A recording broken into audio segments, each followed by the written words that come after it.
This video is brought to you by Altium 365, where the world designs electronics, and Octopart, the fastest search engine for electronic parts.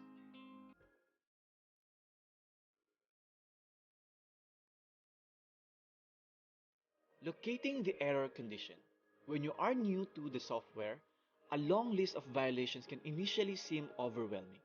A good approach to managing this is to disable and enable rules in the design rule check dialog at different stages of the design process. Now, it is not advisable to disable the design rules themselves if there are violations, just the checking of them. For example, you would always disable the unrouted net check until the board is fully routed. When a batch of DRC is run on the tutorial board, there are 4 minimum solder mask silver violations. The minimum width of a stripper of solder mask is less than allowed by this rule. This typically occurs between component pads. For clearance constraint violations, the measured electrical clearance value between objects and signal layers is less than the minimum amount of specified by the rule.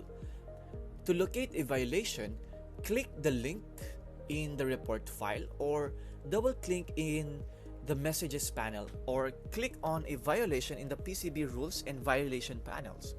Using the violation details, you can establish the error condition. The image below shows that the violation details for one of the clearance constraint errors indicated by the white arrows on the 0.25mm text, indicating that this gap is less than the minimum 0.25 allowed by the rule. The next step is to work out what the actual value is so you know how much it has failed. Now you can decide how to resolve this error.